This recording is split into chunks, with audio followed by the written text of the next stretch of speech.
네, 반갑습니다. 우리는 계속해서 복음의 핵심 시리즈 설교를 하고 있었죠. 마태복음 11장입니다. 이제 정말 근데 얼마 안 남았어요. 오늘이랑 다음번, 다다음 주가 되겠죠. 그러면 한 번 더 설교하면 마태복음 11장은 끝이 납니다. 네. 지난번 설교 제목 기억나시나요?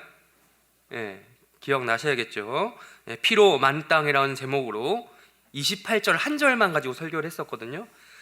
이제 28절 우리가 눈으로 보시면요, 여기서 제가 어떤 단어에 주목을 했습니까? 기억나시죠? 네, 코피아오 기억나십니까? 설교 들으셨던 분들, 네, 코피가 날 정도로 수고하고 피곤한 사람들이라고 이야기를 했죠. 네, 그 뉘앙스. 근데 이게 전반적으로 제가 처음에 살짝 언급 치고 넘어가긴 했는데 이제 기억나시는지는 모르겠어요. 예수님께서 지금 어떤 언어, 어떤 이미지를 사용해서 이야기하고 계신 걸까요? 어떤 이미지? 수고하고 무거운 짐, 이게 다 어떤 이미지예요? 예. 노동자의 이미지라고 했어요. 노동하는 이미지라고 말씀을 드렸습니다. 예. 그래서 예수님께서 지금 전도하는 그 전도의 대상자들 있죠. 예. 전도의 대상자들을 바라보시면서 그들의 상태를 단번에 피곤한 인생들아, 코피 터지도록 피곤한 인생들아 라고 이렇게 진단을 내리시고 말씀을 전하셨다라고 했습니다. 네, 여러분, 이제 제가 그 얘기를 하면서도 이렇게 넘어갔죠. 그게 그때 그 사람들만 해당되는 이야기는 아니더라. 우리 지금 이 시대를 살아가는 우리도 마찬가지로 피곤한 인생들이다라고 이야기를 했었어요. 그런데 제가 지난번에 요거까지는 자세하게 안 하긴 했는데, 뭐라고 해야 될까, 이게 인정해야 될 부분들은 인정하고 넘어가야 될 것 같더라고요. 그게 뭐냐면, 우리가 지금 많이 피곤한 인생을 살고 우리에게 말씀을 적용시켜야 되긴 하겠지만, 우리보다 예수님 말씀을 듣고 있던 그때 당시 사람들은 훨씬 더 어떻더라? 피곤한 삶을 살았던 사람들이라는 거죠. 예수님 당시 사람들이 지금 우리보다 훨씬 더 고된 삶을 살았어요. 여러분 그거 인정하십니까? 네. 여러분이 피곤한 것과 별도로 여러분 나름 또 피곤하게 살지만, 여러분 그때 사람들이 대부분 어떤 직업을 가지고 살았겠어요? 예수님 당시의 사람들 직업의 지금 여러분이 가지고 있는 공부하고 있는 전공과 직업처럼 다양했을까요? 그렇게 다양하진 않았어요, 여러분. 직업이란 말 자체도 사실 현대적인 말이에요. 제가 수요 예배 때 지난 수요 예배 때 제가 설교를 했었거든요. 그때 잠깐 이게 언급을 하긴 했는데, 직업이란 말도 여러분 현대적인 말이에요. 직업 말고 뭐라고 이야기해야 돼요? 신분이라고 말해야 좀 더 가깝겠습니다. 직업이라고 하면 뭔가 평등한 이미지가 있는데, 신분하면 수직적이에요. 평등하지가 않아요. 그러니까 농부, 어부, 지금 기준으로 대부분 1차 산업에 해당되는 일들을 대부분 사람들이 하고 있었더라라는 거죠. 이거는요, 그때 예수님 당시 유대라는 나라뿐만 아니라 우리나라를 포함해서 전 세계적으로 마찬가지 이야기 아니겠습니까? 지금으로 치면 옛날 사람들 대부분이 육체 노동을 하던 사람들이었어요. 육체 노동. 노동자라는 거죠. 노동자. 또 노동자도 요즘 말인데, 아무튼 조선이라는 나라 아시죠? 조선이라는 나라 대부분 백성들이 뭘 했습니까? 어떤 육체 노동을 했어요? 농사를 지었잖아요. 벼농사 위주로 농사를 지었잖아요. 유교에서 말한 거 있잖아요. 나라의 근간은 농업이다, 이런 거 있잖아요. 상공업을 약간 경시하고 이런 거 있잖아요. 그런 거. 절대 다수가 백성들이 벼농사를 지었습니다. 유대라는 나라의 백성들도 크게 다르진 않았어요. 벼농사를 안 지었겠지만 대부분 농부죠. 올리브 농사, 포도 농사, 밀 농사, 그 지역에서 많이 하는 농사들을 하지 않았겠습니까? 그러니까 이게 지금 예수님께서 말씀을 하시는 것을 듣고 있는 군중들이죠. 군중들, 그 무리들. 예수님께서 수고하고 무거운 짐진, 코피아오하고 포르티조한 그들, 문자 그대로 그때 신분이 진짜 말 그대로 수고하고 무거운 짐진 자들이었다라는 거예요. 문자 그대로. 또 근데 이제 농부라는 것도 여러분 혹시나 요즘에 하도 이제 농부의 이미지가 많이 달라졌어요. 요즘에 여러분 농부 혹시 자매들 농부가 소개팅이 들어온다, 무조건 까고 보면 안 돼요. 요즘 농부들 중에 알죠? 뭔 말하는 건지. 분홍들이 많습니다. 땅이 땅 부자들이 많아요. 혹시 농부가 소개팅 들어오면은 나 농부 싫어 이렇게 무조건 까지 마시고 그 재산 이런 거 한번 잘 살펴보세요. 예. 그럼 여러분이 도시에 살아가서 사시기 때문에 잘 모르는 그런 게 있는데 아무튼 그래요. 예. 근데 이제 그때 당시 농부는 그게 아니라는 거죠. 예. 현대적인 개념으로 농부라고 생각하면 안 되는 게, 제가 지금 신분이라고 이야기했잖아요. 대부분 농부가 어떤 사람들입니까? 이때 당시는 자기 땅을 가지고 농사를 짓는 사람들이 아니라 뭡니까? 땅 주인은 따로 있고, 예. 대부분 그 땅 주인의 그 지시를 받아 명령을 받아 농사일을 하는 일명 소장농이었죠. 소장농. 예. 그럼 중세 시대 때 뭐 그 얘기 다 배웠을 거예요. 사회 시간에 봉건 사회 어쩌고 저쩌고 하면서 뭐 이 농노 뭐 이런 거 있잖아요. 거의 농노가 뭐의 약자예요? 농부 플러스 노예의 약자잖아요. 그러니까 거의 노예와 같은 삶을 살던 사람들이에요. 예. 완전 노예는 아니지만 그 땅 주인이 따로 있으면서 그의 밑에서 좀 이렇게 이게 뭐 곡식 같은 거 타 먹으면서 이렇게 사는 사람들이죠. 이런 사람들은 그런 똑같은 농부가 아닌 거죠. 예. 우리와 똑같은 노동자가 아니죠. 여러분들이 이렇게 요즘에 하도 우리 뭐 헬조선이니 뭐 이런 얘기를 하고, 또 헬조선 안에서 뭐 이 직장을 다니면 난 노예처럼 일한다 뭐 이런 이야기를 하기도 하지만, 그들이 진짜 노예였지 우리는 그냥 말이 그런 거죠. 말이. 우리는 잉여 재산을 모을 수 있는 가능성이라도 있잖아요. 통장이라는 게 있잖아요. 거기 노예처럼 일하지만 번 돈을 집어넣고 내가 딴 걸 할 수가 있잖아요. 근데 그때는 그럴 가능성, 그때는 돈도 아니고 뭘로 받았어요? 다 곡식으로 받고 그랬단 말이에요. 그 곡식을 쌓아둘 수도 없고 그냥 하루하루 연명하는, 입에 풀칠하는, 말 그대로 가족들 먹여 살리려고 일을 하던 것이 그때 사람들, 노동자들이었다는 거죠. 뭐 그래서 또 한 가지 추가적으로 말씀드려 보자면, 사복음서 모두에 다 등장하는 유명한 이야기 하나 있거든요. 오병이어라고 기억나시나요? 예수님께서 베풀어 주신 기적 중에 가장 우리가 잘 기억하는 그런 떡과 물고기, 빵과 물고기를 이렇게 수천 명이나 먹였던 그 사건 있죠. 그러니까 그게 왜 그 사람들이 그때 그 사건을 보고 사람들이 환장했는지, 눈이 돌아갔는지, 예수님 우리 왕으로 모셔야겠다 라고 했는지 그걸 알 수 있는 거예요. 그때 사람들이 형편을 생각해 보면, 우리 입장에서 지금 하루하루 좀 여러분 다이어트 걱정하지 더 먹을 거 걱정합니까? 못 먹을 거 걱정합니까? 아니죠. 우리 입장이니까 오병이어가 크게 뭐 와닿지가 않는데, 식량이 없던 그때 그 시절, 식량이 정말 중요하던 그 시절을 생각해 보면 그게 얼마나 큰 일인지 알 수 있는 거예요. 획기적인 사건이었다는 거죠.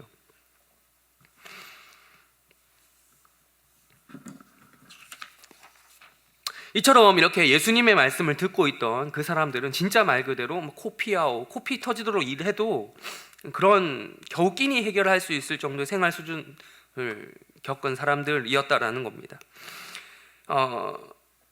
그때 비교를 했고요. 그럼에도 제가 이 말씀 이어나갔죠. 예수님께서 수고하고 무거운 짐진 인생들이라고 말씀하셨을 때는요, 그때 그 사람들도 있지만 그 말씀이 그때의 사람들만 해당되는 건 아니잖아요. 우리도 이 말씀을 읽게 될 모든 사람들, 지구 역사상 모든 사람들을 염두에 두고 하셨다라는 것도 명백한 사실입니다. 시대와 문화, 나라를 뛰어넘어서 예수님의 그 말씀을 성경으로 읽게 될 사람들, 전도의 메시지를 이 성경 말씀을 통해서 듣게 될 모든 사람들에게 하신 똑같이 적용되는 말씀이에요. 그래서 지난번에 제가 피로만땅 하면서 설교했던 내용 기억하시죠? 그때 사람들도 피로만땅이지만 우리도 피로만땅이다, 뭐 그런 말씀을 했잖아요. 그들도 인간이지만 우리도 인간입니다. 똑같이 24시간, 그들도 24시간 살았고 우리도 24시간 살고 있어요. 우리도 야근이라든지 외근, 출장, 추가 작업, 또 학교 다니면 학점 빡빡하게 18학점도 모자라 21학점, 24학점 계절학기까지 들어가면서 피곤하게 살고 있잖아요. 수업하고 과제, 시간표 빡빡하게 수업 듣고 과제하고, 또 지금 또 요즘에 또 중간고사 시즌이 곧 돌아오죠. 돌아왔거나 돌아올 거예요.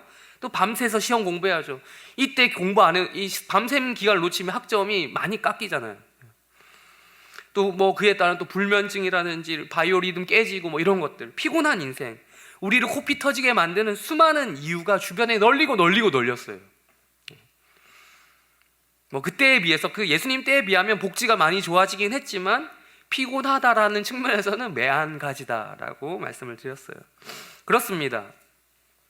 이제 뭐 시대와 역사와 문화를 불문하고 우리 인생에게 쉼이 필요하다는 것을 지난번 2주 전에 제 설교를 통해서 여러분이 알 수 있으셨을 겁니다. 피곤한 인생이라는 걸 알았어요. 코피아오하고 포르티조한 인생이라는 것을 인정하게 되었어요. 그렇다면 이제 무엇이 남았을까? 바로 우리가 지난번에는 28절만 했다면 나머지 29절, 30절을 이제 볼 거예요. 예수님께서 자신을 보고 28절에서 뭐라고 말씀하셨습니까? 28절에서 예수님께서 뭐라고 했어요? 자기에게 오라고 하셨죠. 그 말씀이 뭘 말하는지 이제 알아야죠. 우리 입장으로 말하면 예수님께 나아간다라고 하는 건데 도대체 어떻게 해야 예수님께로 나아갈 수 있단 말입니까? 나도 쉬고 싶다. 쉬고 싶다는 거 모르는 사람 있습니까, 이 중에? 지금 쉬고 싶어서 조는 분이 조금 계시는 것 같은데 뭐 그럴 수 있어요. 쉬고 싶으면 다시 한번 얘기하면 제 설교는 길기 때문에 졸아도 깨어나서 다시 들을 수 있어요. 괜찮습니다. 얼마나 고되면 세상에서 그렇게 치열하게 싸움을 하고 왔으면 여기 교회는 안식처잖아요. 그렇게 쉬셔도 좋습니다. 저도 쉬고 싶어요. 저도 쉬고 싶은 건 알겠어요. 그런데 그 안식할 수 있는 구체적인 방법이라는 게 있잖아요. 쉼을 누릴 수 있는 그 방법이 예수님께 가야 된다고 하는데 어떻게 하면 그렇게 가냐고요. 예수님 당시에 예수님 말씀을 전하실 때 그때 유대인들이야 예수님 지금 말씀 듣고 예수님 따라다니면 되잖아. 예수님께 가는 거잖아. 그럼 되는데 우리는 어떻게 하냐고. 예수님 눈에 보이지도 않는데. 대한민국 2021년 대한민국 예수님 지금 눈에 안 보이는데 어떻게 한다는 거예요. 물론 살아계신 걸 우리가 믿고 하늘나라에 계신다는 믿음이 있지만 당장 우리 눈앞에 안 보이는데 어떻게 따라간단 말이에요. 이렇게 하늘로 걸어갈 수도 없고. 29절과 30절을 통해서 그 노동하는 그 인생들이 어떻게 구체적으로 예수님께 나아가서 쉰다라는 건지 오늘 말씀을 통해서 보겠다라는 겁니다. 우리 29절 다시 한번 읽어볼까요? 29절 읽겠습니다. 시작.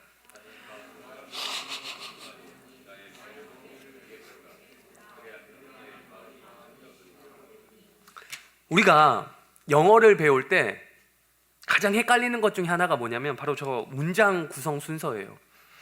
한글이랑 거꾸로 되어 있는 경우 많잖아요. 번역해보면 알죠. 해보면 그게 가장 좀 어려워요. 앞에서부터 해석해야 되는지 뒤에서부터 해석해야 되는지 어디에 걸리는지 뭐 이런 거 있잖아요. 또 어떻게 해석을 하면 어떻게 배치를 해야 될지 이런 거 있잖아요. 근데 아무래도 또 영어보다 좀 더 옛날 그 영어의 뿌리라고 중에 하나라고 할 수 있는 이 헬라어, 이 성경 원래 원어 헬라어의 문장 구성 순서도 요거랑 비슷해요. 그것에 따르면 이 지금 29절의 배열을 다시 한번 해보도록 하겠습니다. 우리 한번 띄워주실까요? 1번, 2번, 3번. 네, 이렇게 됩니다. 가장 먼저 뭐부터 나온다고요? 나의 멍에를 메고 내게 배우라. 그러니까 3번은 결론이고 쉼을 얻으리라. 이거는 지난주 했던 그 수고와 문제 나가라 내게 쉼을 주리라. 요거랑 연결되는 거고요. 그렇다면 29절에 가장 중요한 건 뭐겠어요? 강조 1번입니다. 멍에를 메고 내게 배우라라는 거예요. 이 문장의 핵심은 바로 그거예요. 내게 오라는 방식이 뭐냐? 그렇다면 쉼을 얻는 내게 오라고 하신 예수님이 말씀하신 구체적인 방식, 쉼을 얻는 방식이 뭐냐? 바로 1번 저거라는 거예요. 나의 멍에를 메고 내게 배우라라는 거예요. 자, 넘어가겠습니다. 자, 배우라는 말은 이제 알겠어요.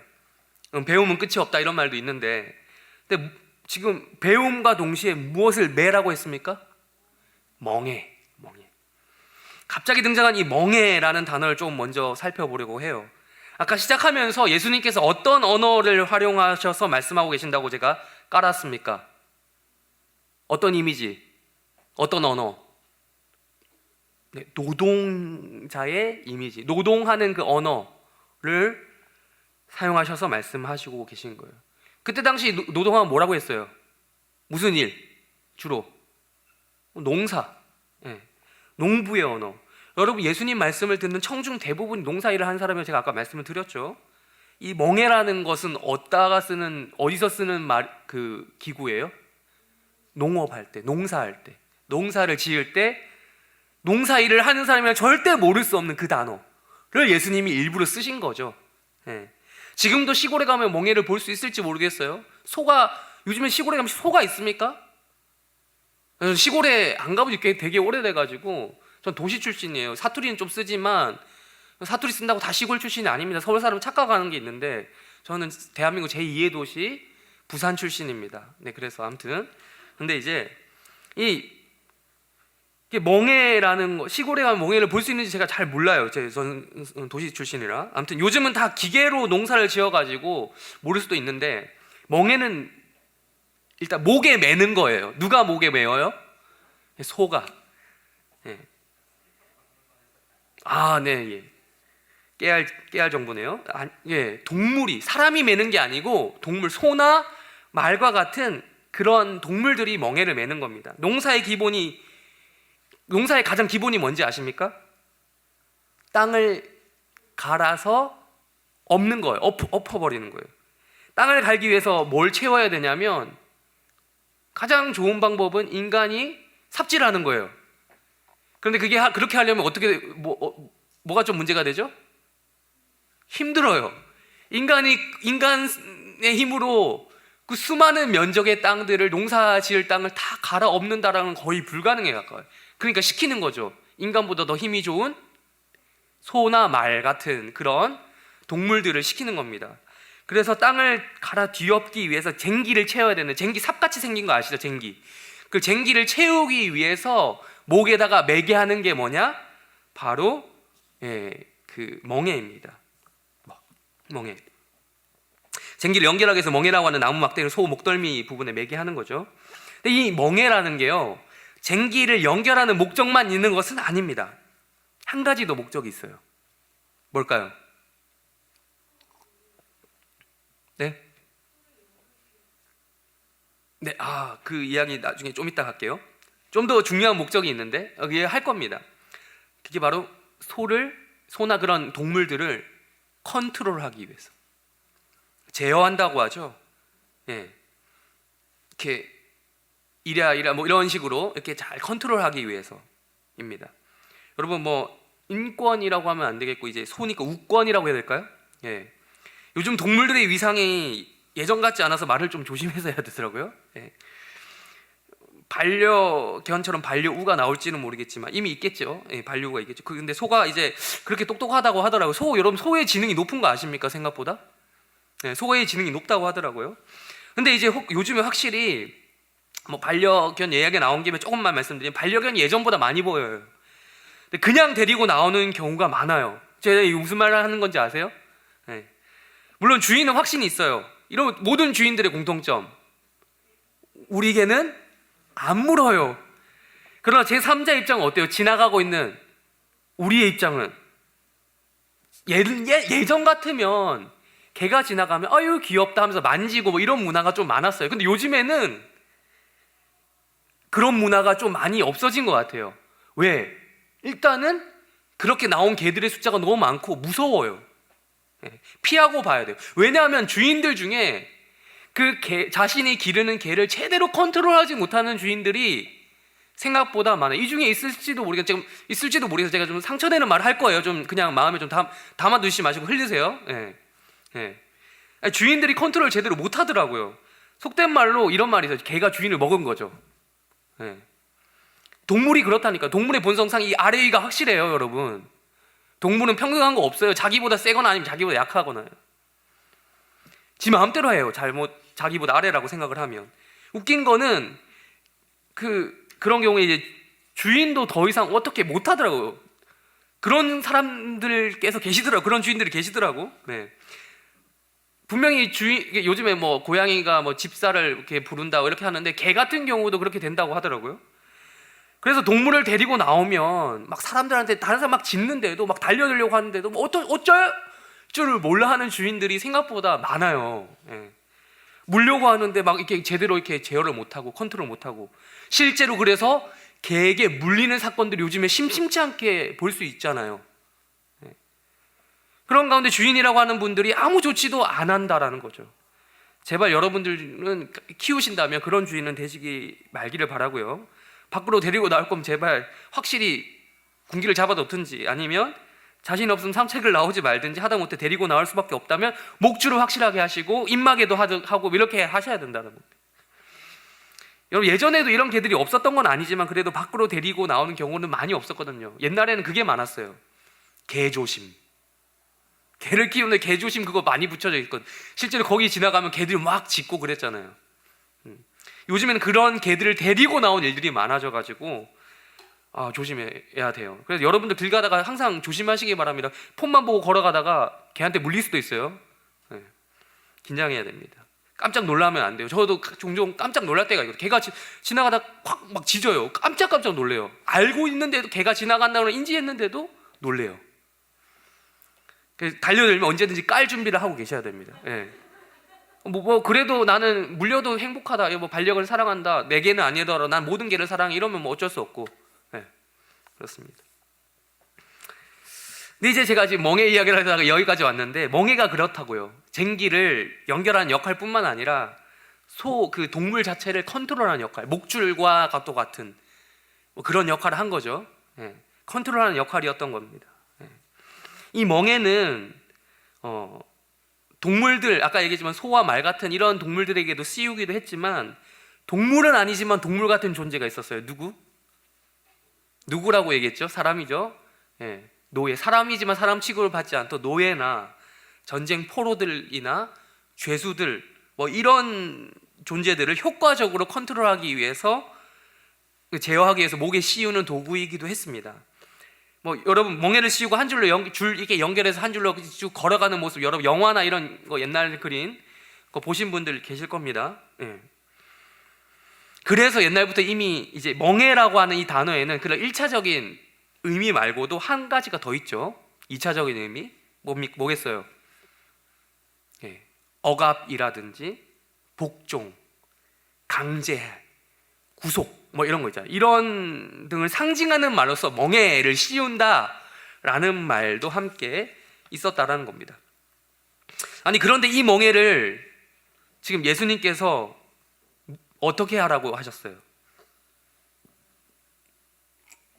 이 멍에를 어떻게 하라고요? 내 던져 버리라가 아니라 내가 너희를 자유케 하리라, 이런 말씀도 하셨는데, 그럼 멍에를 쓰면 안 되잖아요. 네가 가진 멍에를 내가 다 던져버리게 해주겠다라고 말씀해도 시원찮을 판인데, 그게 아니라 정반대, 오히려 멍에를 어떻게 하라고요? 매라고 하시는 거예요. 너무한 거 아닙니까? 지금 이거 우리한테 말씀하는 거지만 그때 당시 사람들 너무 무시한 거 아니에요? 아무리 농부라고 해도, 낮은 신분이라고 해도 어떻게 사람들을 소-말 취급을 합니까? 소위 개돼지 취급하는 거 아닙니까? 좋게 봐줘도 멍해라는 개념이 아까 얘기했지만 노예라든지 전쟁포로 이런 죄수들, 이런 사람들한테 해당되는 말인데, 이건 인권 침해하는 발언 아니냐고요. 그런데 우리는 이 말씀을 꺼내신 것이 전혀 이상한 것은 아니다라는 것을 이해해야 합니다. 이 말씀을 듣고 있는 사람들은 예수님이 어떤 의도에서 이야기했는지 알고 있었거든요. 우리는 잘 모르지만 이 사람들은 알고 있었거든요. 그들의 신분이 농부라고 해서요, 또 다 무식하다고 그렇게 보면 안 돼요, 여러분. 여러분, 유대인들은 좀 특별해요. 유대인들은 직업이 뭐든 간에 모두가 어릴 때부터 무슨 교육을 받고 자랐을까요? 무슨 교육? 여러분, 어릴 때부터 주일학교 다니신 분들 무슨 교육 받고 자라났어요? 우리도 교육 나름 받고 자라요. 성경 교육 받고 자라나잖아요. 주일학교 교육이 그런 성경 교육이죠. 유대인들 더 철저하게 율법 교육을 받고 자라났어요. 토라 교육이죠. 토라, 율법 교육을 받고 자라나도록 되어 있었기 때문에 기본적으로 이 사람들이 농부지만 완전 무식한 사람들처럼 일자무식으로 보면 안 되는 거죠. 지식이 어느 정도 갖춰져 있는 사람들이에요.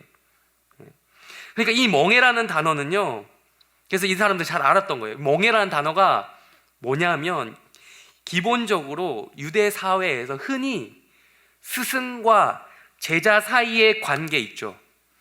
그러니까 스승이 제자를 교육시키는 그 이미지로서 활용되는 그런 표현이었어요.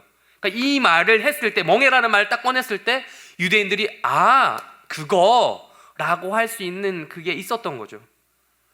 요즘 말로 치면 밈 정도 되겠어요. 밈. 인터넷 밈이 뭔지 아시죠? 예, 인터넷이 보급되고 온라인 활동이 활발해지면 동시에 무언가가 한번 유행하면 급속도로 전파되잖아요. 변형되고 조금씩 이게 수정돼서 예, 각종 드립에 사용되잖아요. 밈이 뭔지 모르십니까? 그걸 밈이라고 하는데, 예를 들면 대표적으로 요즘에 유행하는 밈 하나만 얘기해 볼까요? 예, 무야호. 그게 밈이에요. 무야호의 수많은 버전들이 나오죠. 요즘에 또 유행하고 있는 노래 롤린, 아세요? 이거 아세요? 네, 이거 춤을 추진 않겠습니다. 거룩한 또 설교 시간이기 때문에 이게 있어요. 아무튼 이게 있는데, 그 롤린도 상당히 다양한 버전으로 밈이 되어서 이렇게 유튜브에 막 돌아다니고 있어요. 제가 가장 인상 깊게 봤던 그 롤린 밈, 고길동 버전. 너무 재밌어요. 너무 그 고길동이 이걸 잘 만들었더라고요.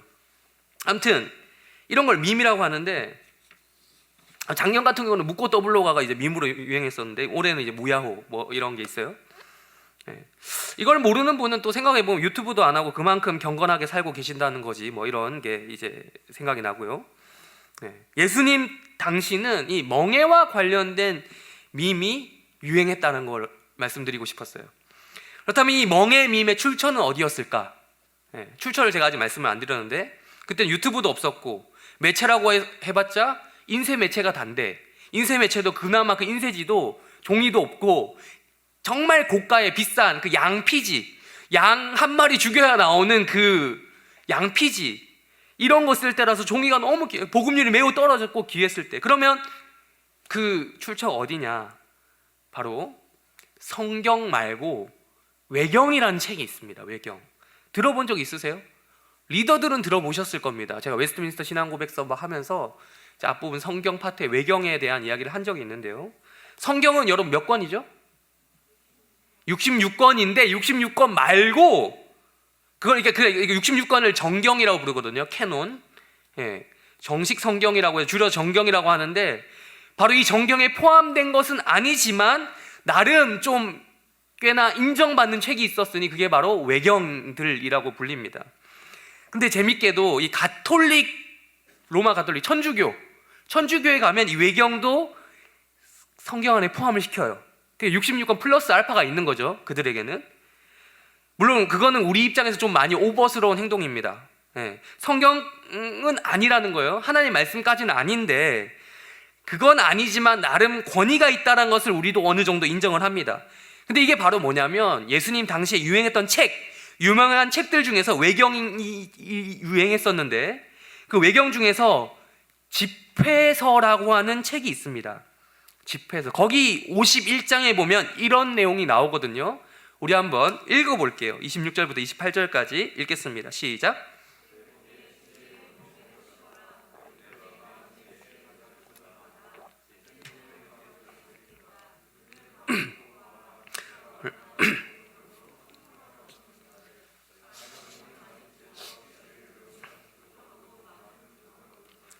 여러분, 요거 읽어보니까 약간 뭐랑 비슷한 것 같아요?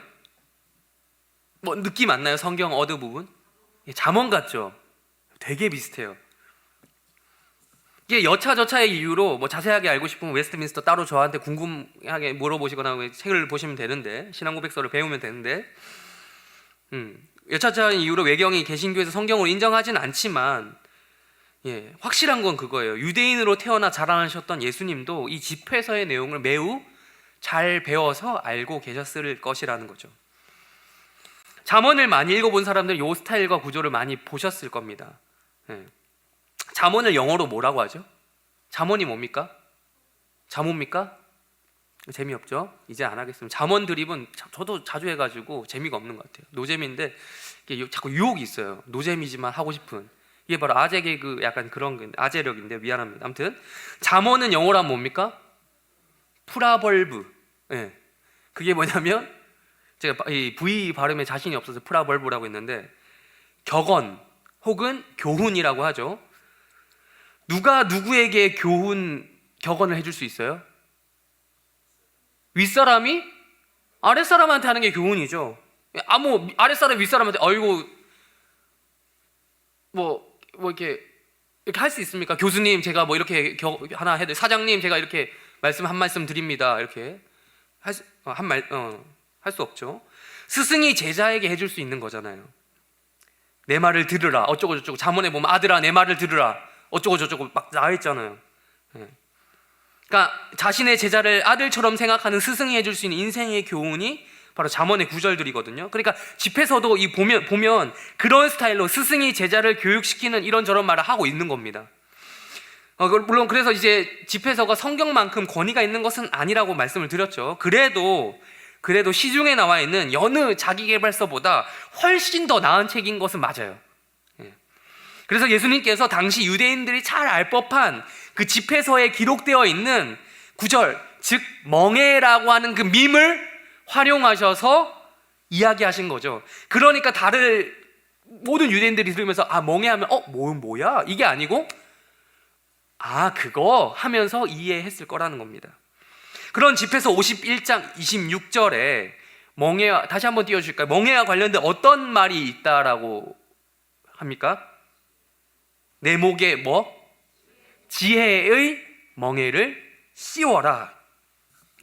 너의 목에 지혜의 멍에를 씌워라. 여러분 지금 스승이 제자 보고 야 너 개돼지야, 소 말이야, 뭐 이런 인격 비하하는 발언이냐고요? 아니라고 말씀을 드렸죠.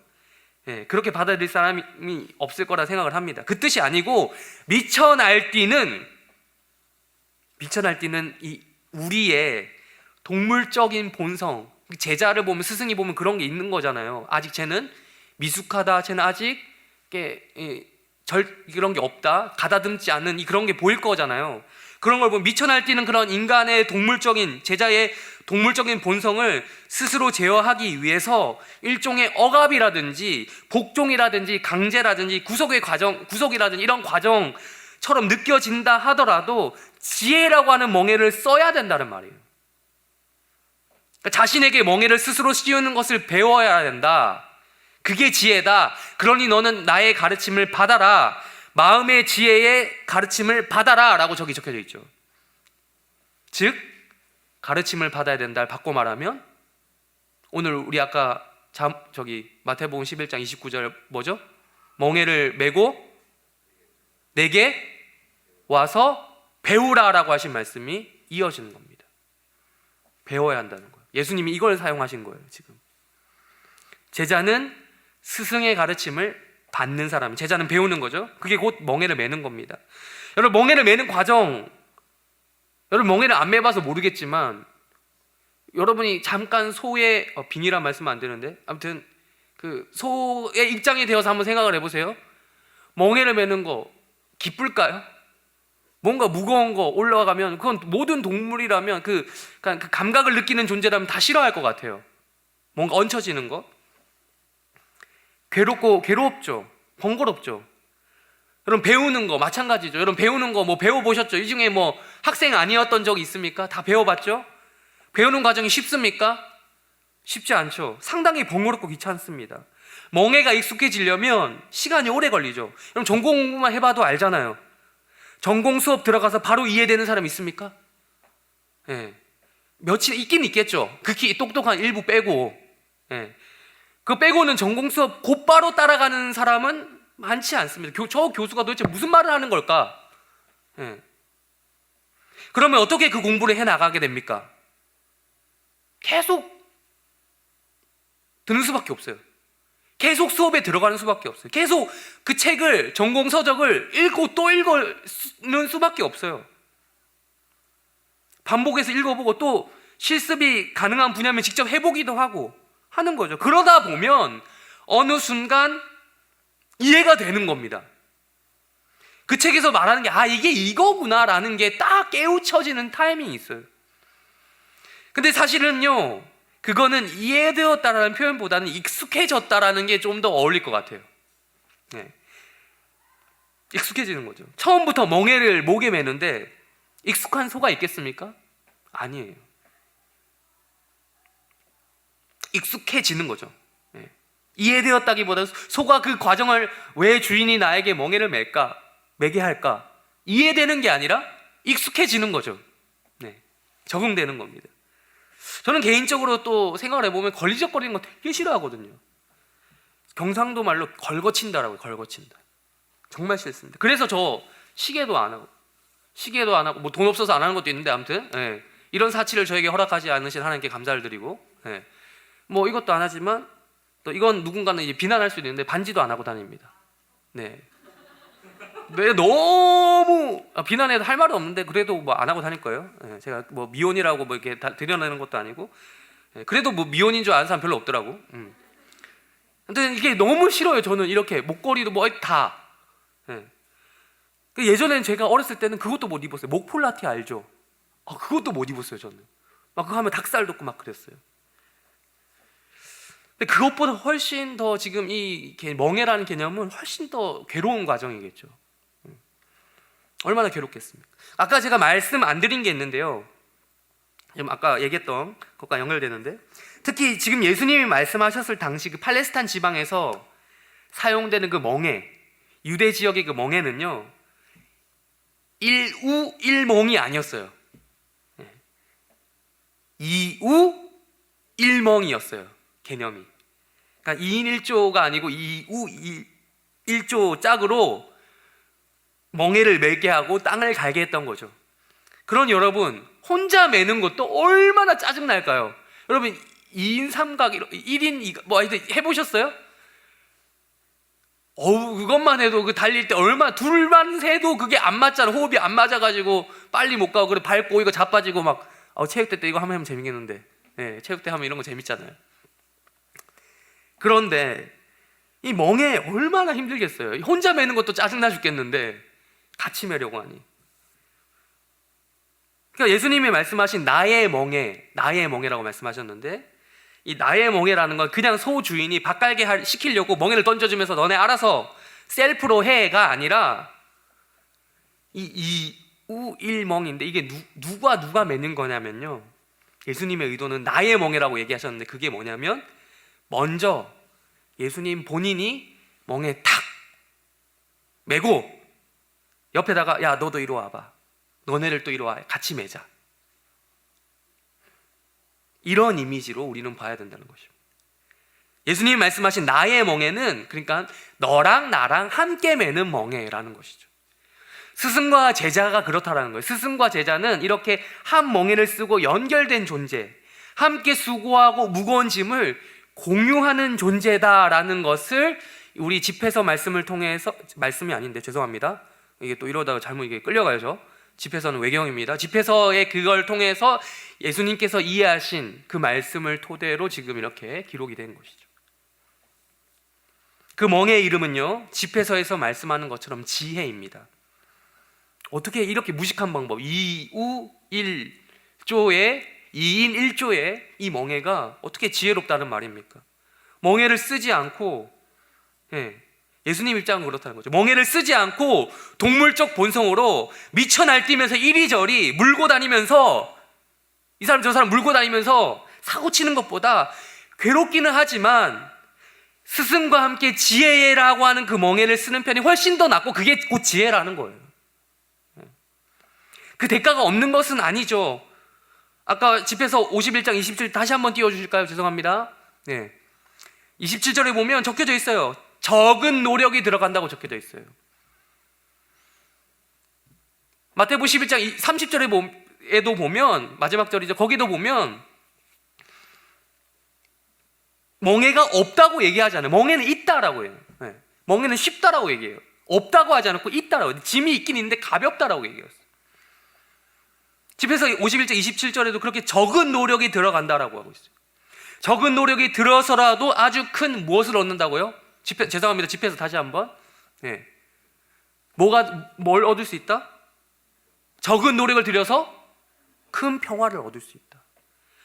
또 28절에 보시면 어떻게 이 상황을 어떻게 비유합니까? 곧 이 상황을 뭘 주고 뭘 배웠다? 은을 많이 주고 뭘 배웠다? 지혜를 배웠는데 그게 뭐와 같다? 금과 같다. 금. 은 투자해서 금 얻는 거 얼마나 이득입니까? 적은 노력, 배움이라는 거예요. 오늘 배워라. 오늘 예수님께서도 마태복음 11장 29절에서 멍에 밈이죠. 아까 밈을 말씀하시면서 이 배움에 대해서 말씀하시는 겁니다. 배워야 한다. 제자는 스승으로부터 배워야 한다. 그러면 투자했던 은을 투자하긴 해야겠지만, 적은 노력을 하긴 해야겠지만, 쉬운 멍에를 매긴 매야겠지만, 그것보다 훨씬 더 귀한 금을 얻을 수 있다. 여러분, 투자라는 게 공짜가 아니죠. 뭔가 하긴 해야 돼요. 그 대비해서 수익이 어떻다라는 거예요. 엄청 크다는 거죠. 여러분, 주식 요즘에 하는 청년들이 많은 걸로 알고 있는데, 저는 그게 없어가지고 눈이 밝지 않아서, 저는 하면 망하는 스타일이라 절대 하면 안 돼요. 저는 안 할 거예요. 주식은 해도 좋은데 마구잡이로 하면 안 되죠. 안 되죠. 그렇게 하다 보면 돈을 다 잃습니다. 투기성으로 하면은 대부분 잃는다고 하더라고요. 이 중에서도 뭐 투자하시는 분도 있을 수 있는데, 뭐 꼭 주식만 투자는 아니죠. 투자에 여러 가지 방면이 있습니다. 재테크에는 여러 가지 종류가 있죠. 뭐 펀드도 있고 뭐 등등 다양하게 있어요. 요즘 대학생들도 알바에서 투자를 한다고 하더라고요. 근데 여러분 생각해 보세요. 은을 투자해서 금을 얻었다. 이게 대박 아니에요? 이 정도면 해볼 만한 투자가 아니냐라는 것이 아까 말씀드린 집회서의 교훈입니다. 지혜라고 하는 그 수익이 있다. 멍해가 있긴 하지만 지혜를 준다라는 것입니다. 이렇게 예수님께서 이 멍해라고 하는 밈을 활용하셔서 이 말씀을 듣는 제자들 및 유대인들에게 말씀하셨어요. 너희들은 그러니 배워라. 누구에게? 예수님께 와서 배우라는 거죠. 나에게 와서 배워라. 내가 주는 멍해를 배워라. 메고 배워라. 함께 매자. 너랑 나랑 같이 멍해를 메고 배우자 라는 겁니다. 이 배우다라고 하는 단어를 넘어갈게요. 배우다라고 하는 이 단어, 헬라어 원어로 보면 또 이게 코피아오 다음에 이게 이제 또 재밌는 단어인데, 만다노라고 해요. 만다노 사투리 같죠? 만다고 노노. 이 부산 출신만 알 수 있는 이 사투리인데요. 무슨 말인지 모르겠죠. 제가 한번 해석해 드리겠습니다. 만다고 놀고 있노? 배우기나 하지. 자, 이 단어를 외우기 쉽게 제가 팁을 드린 겁니다. 만다노. 배우기나 하지. 놀면 뭐하노? 배워야지. 다들 잘 알겠지만 이 만다노라고 하는 이 단어, 배운다라고 하는 이 배움 있잖아요. 요거는 그냥 단순하게 1차적으로 학습을 통해서 뭐 지식 획득하는 것, 어떤 특정 분야의 정보를 뇌 속에 집어넣는 것, 저장하는 것, 이상의 뜻이 있어요. 이상의 뜻. 여러분, 교육의 목표가 그것만은 아니잖아요. 사실 우리가 모든 교육의 목표가 그게 아닌 걸 알지만 시험이라도 잘 치기 위해서 정보를 넣잖아요. 그 이상의 뜻이 있다고요. 어떤 것에 익숙해지는 것, 그게 배우는 거예요. 경험하게 되는 것, 그것도 배우는 거예요. 알게 되는 것, 그것도 배우게 되는 거예요. 이해하게 되는 것, 가르침을 배우는 것, 심지어 어떤 신으로부터 어떤 신탁, 계시 같은 것 받는 것, 그것도 배우는 겁니다. 이런 뜻이 만다노에 들어있어요. 여러분, 물론 학습을 통해 얻게 되는 배움도 공부긴 하죠. 그러나 여러분, 인생을 통해 어떤 것에 내가 익숙하지 않았다가 익숙하게 되는 것, 그것도 배움입니다. 공부입니다. 인생에서 경험하게 되는 여러분 모든 것들이 여러분의 경험이 곧 공부가 되는 거예요. 인생 공부라고 하죠. 그래서 뭐 교수에게서 배우는 것, 선배에게서 배우는 것, 삶의 노하우, 직장 상사에게서 배우는 것, 그것도 공부가 됩니다. 기독교식으로 말하면 하나님으로부터 말씀을 받는 것, 말씀을 듣게 되는 것, 계시를 받는 것, 깨닫게 되는 것, 그것도 배우는 것이고 공부가 되는 거죠. 결국 우리 입장에서 가장 중요한 배움은 뭡니까? 예수를 그리스도로, 나의 구주로 믿게 되는 그 과정이 인생에서 가장 중요한 배움인 거죠. 그래서 그런지 예수를 믿는 모든 사람들, 즉 예수 밑에서 배우는 과정이 있다라고 하는 그 사람들을 총칭해서 부르는 특정한 표현이 있습니다. 아까 잠깐 말씀드렸는데 뭐죠? 요즘에 보면 무슨 교회들에서 많이 하는 거 있잖아요. 어떤 훈련? 제자훈련. 제자라는 말이에요. 제자. 우리 모두는 믿기 때문에 신자라고 불리고요, 또한 예수를 그리스도로 믿기 때문에 그리스도인이라고 불리고요, 거룩하게 된 무리라서 성도라고 불리거든요. 또한 배우는 과정에 있기 때문에 뭐라고 불린다고요? 제자라고도 불릴 수 있는 겁니다. 다 똑같은 말이에요.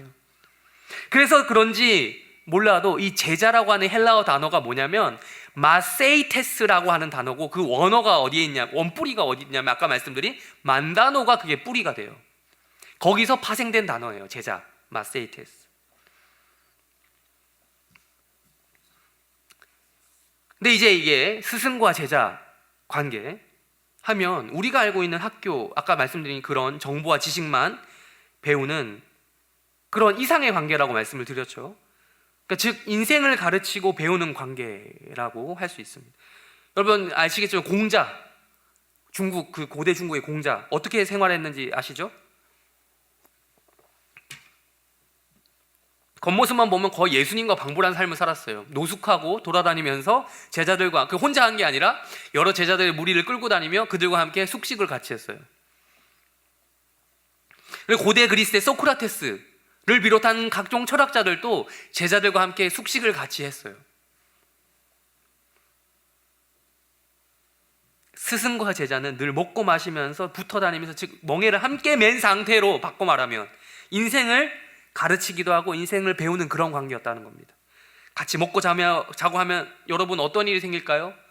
먹고 잔다는 거는 그냥 진짜 말 그대로 먹고 자는 그 의미만 들어있는 게 아니죠. 어떤 것까지 다 들어있습니까? 볼 거 안 볼 거 다 보는 사이라는 거예요. 그러면서 자신의 인격의 한계가 다 드러나는, 그러면서도 거기서 흘러나오는, 서로 약점 다 보지만 그럼에도 불구하고 거기서 흘러나오는 가르침이 있고, 거기서 배우게 되는 무언가가 있고, 그게 진짜 스승과 제자의 관계였다라는 것입니다. 멍에를 함께 메고 열심히 땅을 갈고 있는 스승 소와 제자 소의 관계라는 것이죠. 그래서 교회에서 여러분 이걸 활용해서 제자 훈련이라는 말을 쓰고 있는데요. 근데 제자 훈련이라고 말을 하는데 요즘의 제자 훈련은 보면 진짜 이 원어의 뜻을 약간 퇴색시키는 그런 경우가 많은 것 같아요. 일주일에 많이 해봤자 뭐 한 2시간? 3시간? 뭐 많이 해봤자 2회? 뭐 이 정도로?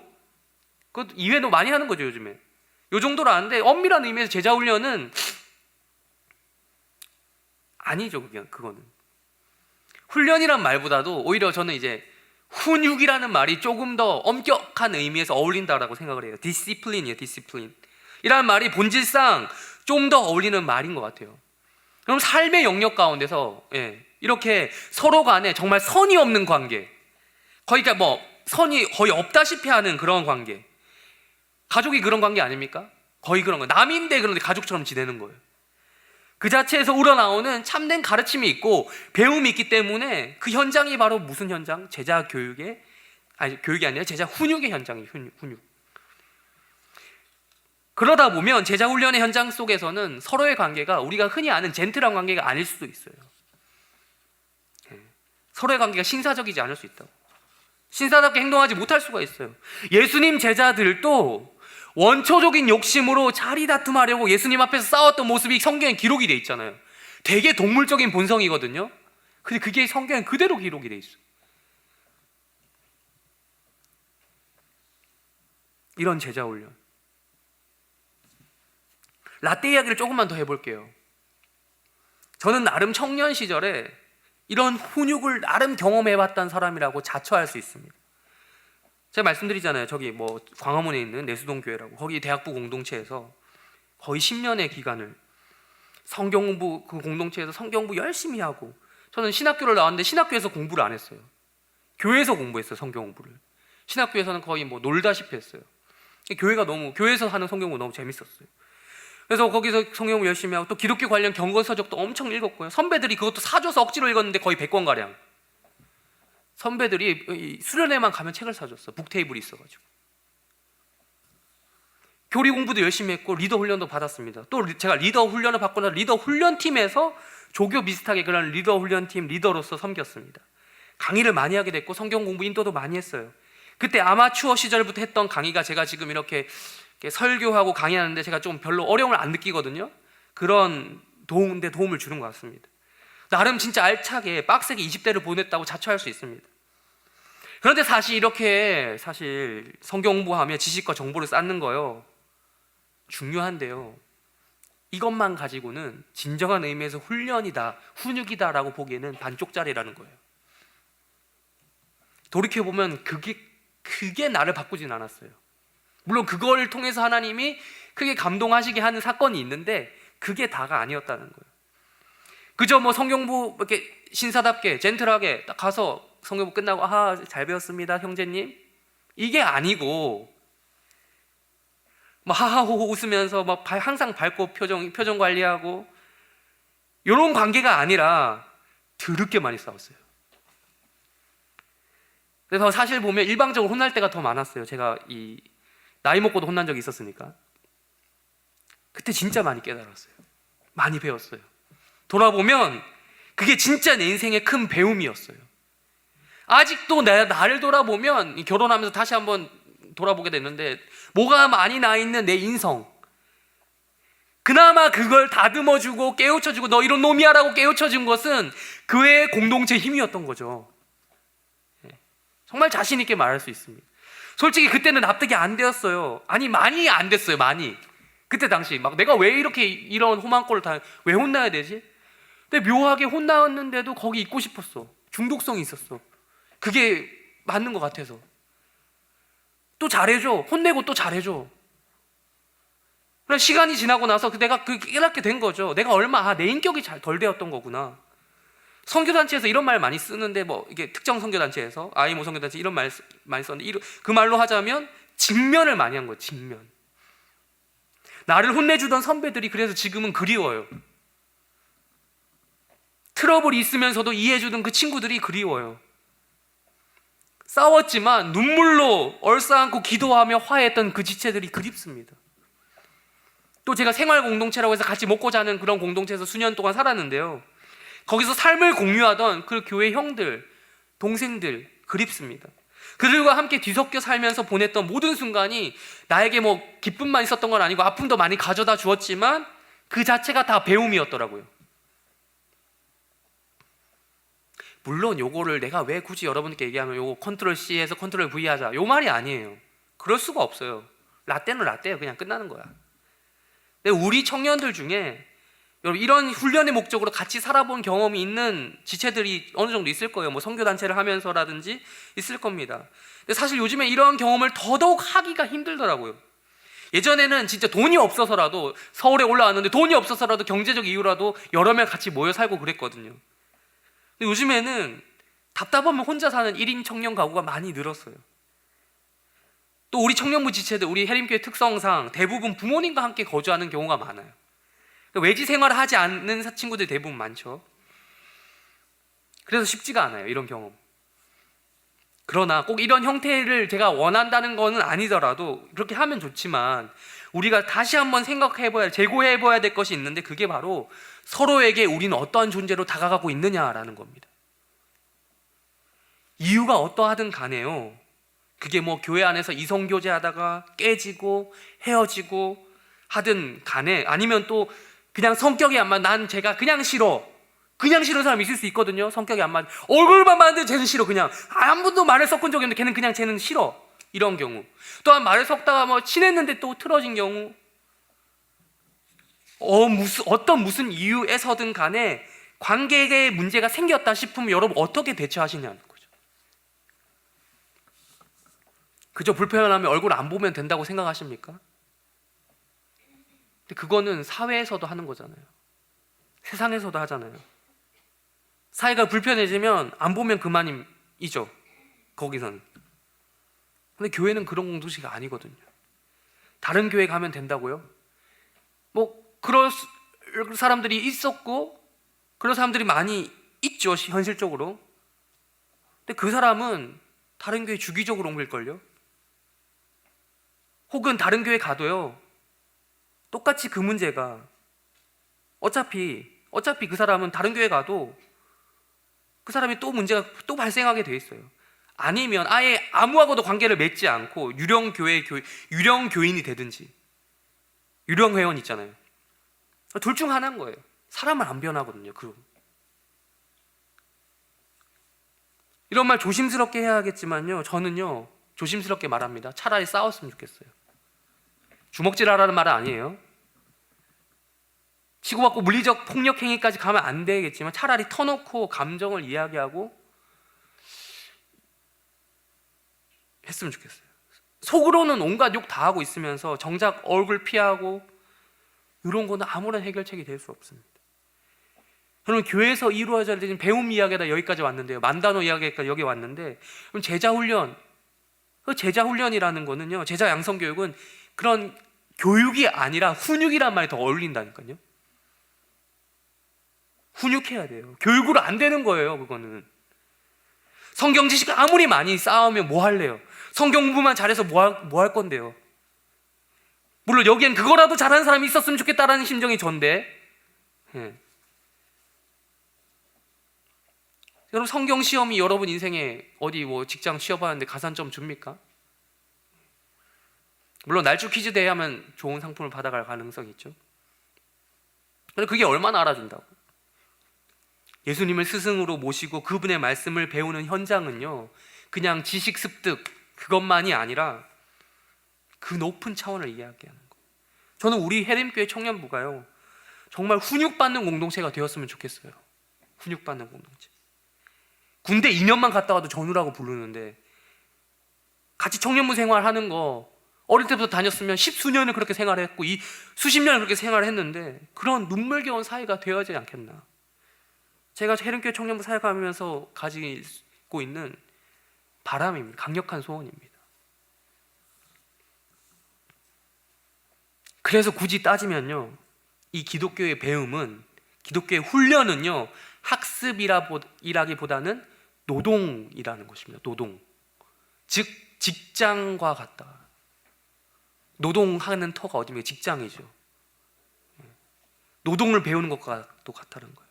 아까 제가 시작부터 계속 말씀드린 겁니다. 예수님은 멍에 밈을 통해서 그때 당시 사람들의 언어, 노동을 사용하셔서 노동을 말씀하셨어요. 예수님은 우리와 함께 멍에를 메고 있지만 우리랑 똑같은 신분으로 메고 계신 분은 아니죠. 우리 예수님은요, 우리 회사의 사장님이에요. 우리 설교 제목 오늘 뭡니까? 오늘 설교 제목 제가 짓고도 참 내 스스로 대견했어요. 어떻게 이런 드립을 생각해낼 수 있을까? 주 예수 컴퍼니의 사장님이십니다. 오늘 설교 제목. 근데 이 주는요, 주식 회사 할 때 그 주가 아닌 거 센스 있는 분은 알았죠? 설마 이 양반이 교회는 뭐 이런 그런 얘기, 우리 교회도 주식 투자로 이런 아니고, 그 주가 아니고 주 예수 그리스도 할 때 그 주. 회사 이름이 주 예수 컴퍼니인 거예요. 그 어느 누구는 사장님의 존재를 한 번도 못 봤대요. 그래서 믿지 못해서 유령 회사라고 조롱할지도 모르겠습니다. 하지만 우리 믿음 속에요, 아니 꼭 믿고 말고의 문제라서 그런 게 아니라 명백하게 그분은 사장님으로 계시고 이 회사는 존재하는 회사라는 거예요. 여러분, 유 부장님이 계신 무한상사의 존재를 여러분은 믿으십니까? 그게 근데 여러분 존재하지 않았다고 말할 수 있습니까? 있긴 있었잖아요. 픽션 속에 허구작이긴 하지만 분명히 존재했잖아요. 존재하지 않지만 존재한다고 믿는 그 무한상사도 있는데, 우리 주 예수 컴퍼니의 존재를 여러분 못 믿으십니까? 이 주 예수 컴퍼니의 역사는 무려 2000년이 넘었습니다. 심지어 이 회사는요, 우리 사장님께서 아까 말씀드렸죠, 직접 일을 가르쳐주는 그런 시스템이에요. 함께 멍에를 옆에서 메고 일일이 훈육시켜 주시는 시스템입니다. 우리는 어쩔 수 없이 사장님께 일을 배워야 하는 거죠. 다른 회사 같으면 가면 자리마다 파티션이 다 있어요, 사무실에. 근데 이 주 예수 컴퍼니의 사무실 구조를 굳이 따지자면 바로 사장님 옆자리인 거야. 그것도 연결되어 있는 거예요, 칸막이 없이. 멍에를 같이 메고 있으니까 그런 거죠. 유 부장님이 하는 잔소리보다 훨씬 더 많이 들어요. 가깝게 많이 예수님의 잔말씀을 들어야 돼요. 그런데 다 그게 우리 보고 피가 되고 살이 되라고 하시는 말씀, 그래서 배우라고 하신 그 말씀을 여러분 들으셔야 된다는 겁니다. 훈육받아야 돼요. 훈련받아야 돼요. 그래야 편한 거예요. 편하다. 왜? 쉼이 있다고 얘기하셨잖아요. 쉼이 있다. 일은 여러분 배워놓을 때 잘 배워놔야 나중에 편하게 할 수 있어요. 그래서 일 배우라고 하죠. 여러분 직장 들어가 보면 일 배우라고 하잖아요. 빨리 배워놓으면 일을 편하게 할 수 있다. 안 그러면 맨날 야근해. 일 못하는 사람들이 야근하는 경우도 많아요. 물론 일 잘해서 일을 더 줘서 야근하는 경우도 있지만 일을 못하기 때문에 야근하는 경우는 정말 안타까운 경우죠. 고생하는 겁니다. 사장님께서 가르쳐 주실 때 잘 배워야 되는 거예요. 만다노노, 일이나 잘 배우지. 그렇게 잘 배우면 나중에 쉼과 안식을 누릴 수 있습니다. 그게 예수님의 가르침, 우리 영혼이 쉼을 누리게 되는 것입니다. 게다가요, 우리 사장님 성격은 또 어때요? 성격은 어떤 분이라고 나와 있습니까? 우리 오늘 말씀에 나는 어떻다? 온유하고 겸손하니. 나쁜 분이 아니에요. 진짜 옛날 이야기인데요, 2000년 초반에 개콘에서 히트쳤던 유행어가 있습니다. 사장님 나빠요. 알아요? 이거 모르는 사람은 진짜 이게 뭐라 해야 될까? 하여튼 신세대란 말도 웃긴다. 신세대란 말도 나도 쓰고 나서 놀랬다. 그 사장님 나빠요. 블랑카라고 하는 캐릭터 이름을 정해서 나온 개그맨이 외국인 노동자 특유의 어눌한 발음, 한국 발음을 흉내면서 현실을 풍자했던 내용이잖아요. 근데 우리 주 예수 컴퍼니의 사장님 나쁜 분입니까? 아니라는 겁니다. 29절에서 뭐라고 했다고요? 마음이 어떻다? 온유하고 겸손하니. 사장님 착해요, 이렇게 얘기해요. 사장님 온유해요, 사장님 겸손해요 라고 해야 돼요. 여기서 온유라고 한 이 헬라어 단어는요, 정확히 멍에라는 뜻과 반대의 뜻이에요. 친절하다, 온화하다, 길들여져 있다, 안정되어 있다. 아까 멍에를 왜 메운다고 했어요? 멍에를 왜 한다고 했어요? 미쳐 날뛰는 그 동물적 본성을 제어하기 위해서 한다고 했잖아요. 멍에. 완전히 반대. 옆에서 멍에를 함께 메고 있어도, 함께 일을 해도 쉽게 그분은 흥분하지 않으시고 우리를 진정시키시며 낙담해 있는 우리 보고 다시 한번 우리 일어나서 같이 하자, 나 믿고 한번 따라와, 내가 이 회사 사장이야, 가장 이 지구상에서 가장 역사가 오래된 회사야, 나름 좀 탄탄한 회사니까 한번 믿어봐. 하나님이라고 저기 위에 회장님 계시는데 그분이 이 세상의 모든 지분을 다 가지고 계셔, 한번 멍에를 같이 메어보자 라고 말씀하십니다. 또한 그분은 겸손하신 분이에요. 분명히 사장인데 우리처럼 일개 말단 직원들과 함께 멍에를 메고 계십니다. 그럴 필요가 없는데, 여러분 생각해보세요. 사장들을 주로 어떻게 합니까? 사장들이 일을 어떻게 시켜요? 일 하나부터 끝까지 다 옆에서 있습니까? 직장 생활 안 해보셨나요? 지시만 내립니다. 전화 혹은 문자. 그래도 되는 분인데 굳이 이 땅에 내려오셔서 인간이 되셔서 멍에를 같이 메시네. 사장실에 앉아서 이래라 저래라 그렇게 지시만 내려도 되는데 굳이 사무실에 자기 자리도 만들고 직접 일을 본인이 또 하시고 우리의 수고를 덜어주겠다고 하는 거죠. 그래서 결국 피로 만땅 채우신 거예요. 어디에서? 십자가에서 피로 만땅 채우시고 죽으신 거죠. 죽을 때까지 일하다가 과로사, 이건 일종의 과로사예요, 표현하면. 예수님. 다른 부하 직원들을 굴려도 되는데, 다른 인간들 굴리면 되는데 그러지 않으시고 사장님이 직접 일하다가 과로사하신 현장이 어디냐? 바로 십자가라는 것입니다. 피로 만땅 채우신 거죠. 여러분, 기업 역사상, 아니 인류 역사상 이러한 사장님은 여태껏 없었습니다. 늘 시키는 사장만 있었지, 늘 시키는 왕들, 지배하는 그런 사람들만 있었지, 부려먹는 사람들만 있었지, 어떻게 해서든 뽑아먹으려고 했어요. 여러분, 봉급 받으면서 일하시는 분, 봉급 안 받고 일하는 사람 없겠죠? 네, 봉급 받고 일하실 텐데 주는 만큼 어떻게 하려고 합니까? 뽑아먹으려고 하죠. 아니, 그 이상으로 실적을 뽑아내려고 하잖아요. 그러나 우리 주 예수 컴퍼니의 사장님은 그런 분이 아니라는 거예요. 겸손하고 직접 일도 가르쳐 줄 뿐만 아니라 자기가 일을 해. 멍에도 직접 매다가 피로 만땅 채우고 죽어. 과로사했어. 우리는 그냥 월급 루팡짓만 하면 돼. 거저먹은 거죠. 그냥 멍에를 메었을 뿐인데, 그분의 제자가 되었을 뿐인데, 그 사장을 믿은 것밖에 없는데 영원히 놀고 먹을 수 있는 쉼과 안식이라는 혜택이 우리에게 주어진 거예요. 다 사장님 덕입니다. 멍에가 아예 없는 것은 아니라고 30절에서 말하죠. 아예 없다고 말하지 않았어요. 아무것도 하지 않아도 된다고 하지 않았어요. 있긴 있어요. 그런데 세상이 주는 멍에보다 훨씬 쉽다고 그랬어요. 가볍다 그랬어요. 거의 명함만 올려놓은 거예요. 출근 도장만 찍고 오면 되는 거예요, 우리가 할 거는. 그래야 월급을 줄 만한 명분도 있죠. 명분이라도 있죠. 말씀을 정리하겠습니다. 두 가지로 정리합니다. 첫 번째, 교회는요, 배우는 공동체입니다. 배우는 공동체. 여러분, 교회에 무엇을 기대하고 나오십니까? 이 자리에 나와 계신 분들, 무엇을 기대하고 나오셨습니까? 배워야 된다는 거예요. 뭘 배웁니까? 배워서 남 줍니까? 교회 와서 뭐 그냥 왔다가 가지 말고 제발 좀 배워가십시오. 배워서 남 주는 게 제 일인데요. 그래서 설교하려고 성경 공부 제가 열심히 합니다. 예, 성경 나름 좀 읽습니다. 깊이 안 하는 것처럼 보일 수 있는데, 우리 아내가 저는 공부 안 하는 그런 사람으로 오해할 수 있는데, 나름 안 보이는 자리에서 노력을 합니다. 네, 알아주셨으면 좋겠어요. 네. 설교하기 위해 성경 공부도 하고요, 성경 공부 모임을 진행하려고 또 따로 성경 공부하고요, 교리 교육하려고 교리 공부를 하고요, 세상도 공부하려고 유튜브도 보고 많이 보고 뉴스도 읽고, 예, 물론 재미가 있어서 보는 것도 많은데 아무튼 그래요. 예. 무엇보다도 교회에서 여러분 배워야 합니다. 여러분, 교회를 통해서 얼마나 배우는 게 있다고 생각하세요? 그냥 일주일에 딱 하루 예배 나와가지고 내 마음이 조금 그날 감동받았어, 그러면 좀 남은 것 같고, 눈물 조금 흘렸어, 이러면 가성비 있는 그래도 시간 투자한 거에 비해서 내가 얻은 게 있다라고 생각하고 그런 겁니까? 있긴 있는데 조금 배운 거, 정말 조금 배운 거예요. 그거는 안 배운 거에 거의 가까워. 배워야 됩니다. 여러분, 진짜 교회에서 말씀을 배우시고 기도를 배우시고 경건을 연습하실 수 있습니다. 그리고 있잖아요, 그냥 제발 꽁으로 배우려고 하지 마세요. 멍해를 매라고 하셨잖아요. 시간을 들이고 돈을 들여야 합니다.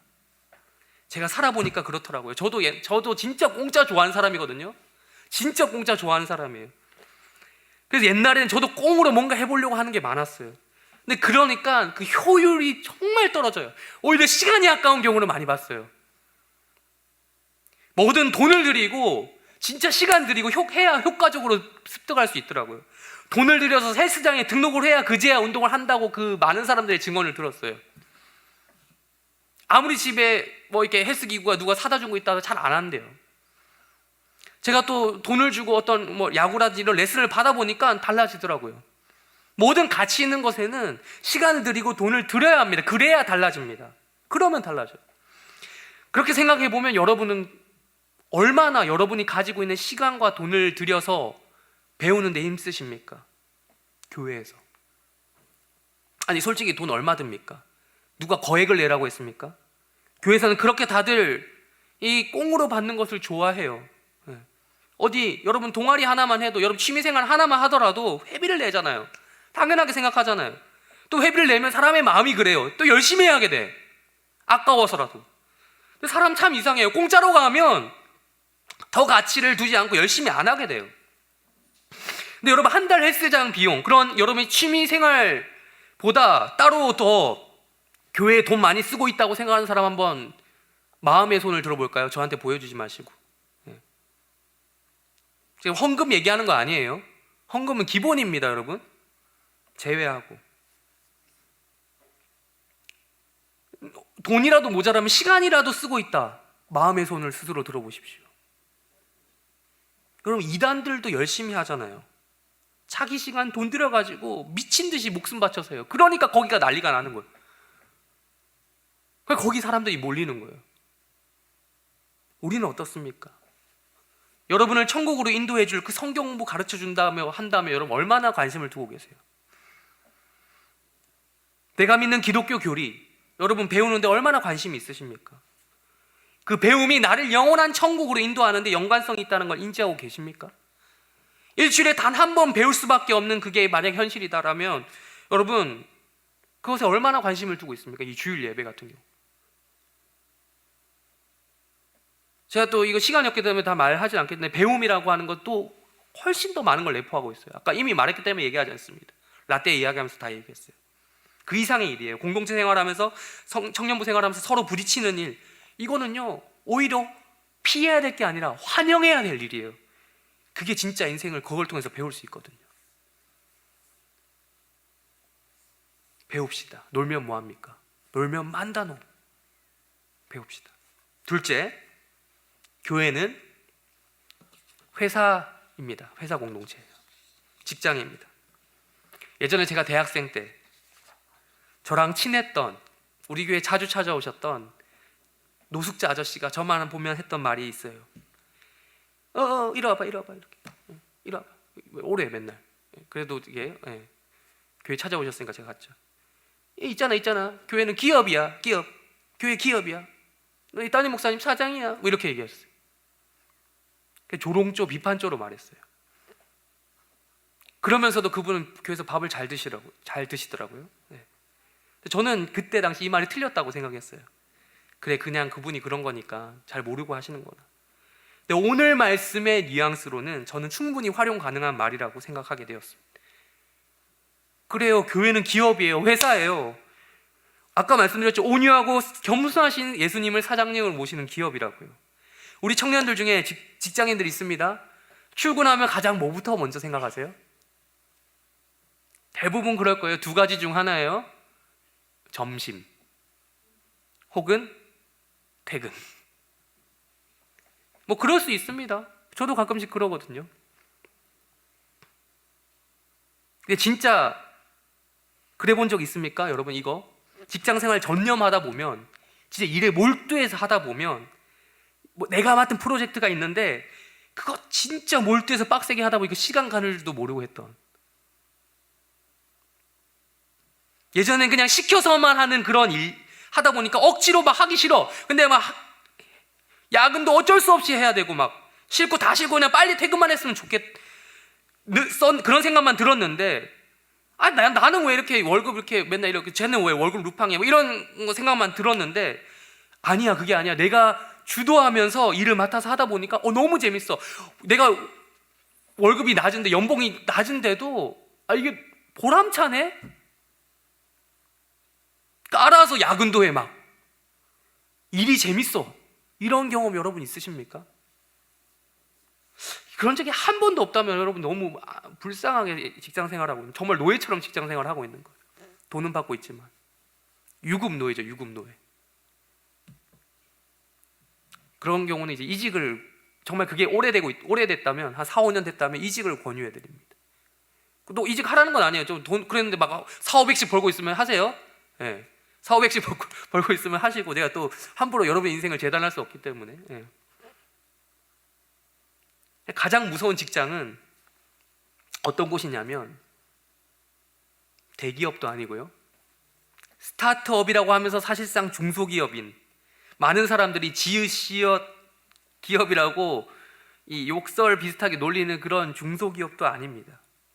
가장 무서운 기업은 바로 자발적으로 일하는 기업이 가장 강력한 무서운 기업입니다. 그 회사는요, 지금 작더라도 그게 지속이 되면 언젠가는 커지게 돼 있어요. 언젠가는 성장하게 되어 있습니다. 안 크면 이상해요. 모든 구성원 모두가 그렇게 자발적으로 헌신하는 공동체는 성공에 가까울 수밖에 없습니다. 가슴 뛰는 직장 업무 현장, 여러분 출근하는데 너무 오늘 일할 게 너무 기대가 돼. 그런 적이 별로 없지만 한번 꿈꿔보세요. 그런 데서 일하고 싶지 않겠습니까? 사람이랑 똑같은 돈을 받는다면, 기왕이면. 자발성이 사람을 미치게 만들거든요. 돈 좀 덜 받아도 내가 여기에 비전을 두고 여기에 가치를 둔다면 그렇게 일을 하거든요. 비전이 명확하고 그 비전에 모든 구성원이 헌신되어 있는 그런 회사 있잖아요. 여러분 잘 아는, 모든 사람들이 다 잘 아는 뭐 애플이라든지 페이스북이라든지, 뭐 외국계 기업뿐만 아니라 요즘에 뜨는 IT 기업들, 한국의 네이버라든지 카카오, 다 그런 식으로 시작한 기업들 아닙니까? 다 그런 과거가 있더라고요. 대기업들도 다 그런 과거가 있더라고요. 구성원들의 자발적인 헌신이죠. 근데 그거는 누가 만들어 갑니까? 그런 문화는 사장님입니까? 좋아요. 우리 사장님은 다 할 거 다 하셨어요. 우리 주 예수 컴퍼니 사장님은 아까 말씀드렸지만 피로만 땅으로 과로사 하실 정도로 이미 할 거 다 했어. 이제 그러면 그게 남은 거죠. 누가 그 뒤를 따라갈 것이냐. 사장님 돌아가셨다가 물론 부활하셨지만 사장님 할 거 다 하셨는데 비전 제시는 끝났어요. 나처럼 해라. 내 멍에랑 같이 매라. 비전 제시 끝났다니까요. 누가 하는 거예요 이제? 직원들이 만들어 가야죠. 비전을 바라보고 함께 나아갈 자발적으로 헌신할 여러분들을 찾고 있는 것입니다. 여러분 그 말 들어보셨어요? 그 기업의 수준은 그 사람들이 또 만들어 가는 거예요. 맨날 첫날 브랜드 가치를 그들이 결정하는 거예요. 구성원들이. 맨날 첫날 우리 기업 지읒시읒 기업이야 이러면서 자주 하면요, 그냥 그 기업은 맨날 그 기업으로 나누는 거예요. 이직의 대상인 거예요. 누구에게나. 스스로 자부심을 가질 수 있어야 된다는 거죠. 우리 주 예수 컴퍼니에 대한 자부심이 여러분 있습니까? 특별히 우리 주 예수 컴퍼니의 해림 지부예요. 해림 지부, 해림 지사. 자부심 있으십니까? 그 중에서 또 우리 청년부라고 하는 한 파트죠. 이 청년부 사내 문화 누가 만들어 갑니까? 나랑 아무 상관없는 일입니까? 우리가 만들어 가는 거예요. 만들어 가기 나름이에요. 혹시 자기가 일하는 기업의 주식을 가지고 있다. 굳이 손을 안 들어도 되지만 그런 사람들 진짜 대단한 사람들, 진짜 사랑하는 거예요. 주식 회사인 경우.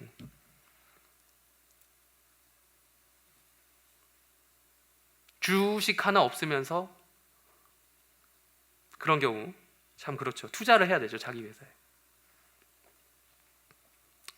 우리 리더들 보면요, 거의 보시면 리더들 있죠, 우리 청년부. 거의 무료 봉사에 가깝습니다. 교회에서 사역한다고 해서 이들에게 돈을 주는 게 아니에요. 물론 어느 정도 신방비가 조금 나오기 시작했어요. 그렇다고 하더라도 여러분 다 나오는 건 아닙니다. 시간은 공짜입니까 그러면? 시간이 돈보다 더 귀하잖아요. 돈 주고 못 사는 게 시간인데. 자기 돈 내고 자기 시간 내서 사역하는 게 주 예수 컴퍼니의 특징입니다, 여러분. 그런데 여러분, 멍에를 매라는 오늘 이 말씀이 리더에게만 한정된 말씀이어서 했을까요? 아닙니다. 예수 컴퍼니 소속된 모든 사람이 제자예요. 모든 청년부 구성원들이 리더의 자리에 있지 않더라도요, 각자의 자리에서 제자로 살아가기에 힘써야 되고, 전인격적으로 복음과 말씀 그리고 경건 이런 것들을 배우기를 힘써야 됩니다. 그러면 자연스럽게 우리의 브랜드 가치가 스스로 높아지면, 이게 진짜 팔아먹으라는 이런 브랜드 가치는 아니지만 높아지면 자연스럽게 청년부 리더의 자리는 저런 영광스러운 자리구나, 나도 하고 싶다 라는 생각이 들게 되어 있다는 거예요. 그게 순리예요, 여러분. 기왕 대기업에 입사했으면 여러분 그 임원 자리까지 가고 싶은 게 당연한 수준 아닙니까? 저는 우리 해림교회 청년부가 그 정도로 들어오고픈 공동체가 되기를 꿈꾸고 소망하기를 바랍니다. 저만 그런 생각하지 않았으면 좋겠습니다. 저는 그런 생각을 하면서 사역을 시작했고요, 그런 방향으로 나아가려고 애쓰고 있습니다. 그래서 우리 모든 해림교회 청년들, 주 예수 컴퍼니, 해림지부, 청년부의 해림지사, 청년부의 애사심을 가지시는 청년부가 되시기를 바랍니다.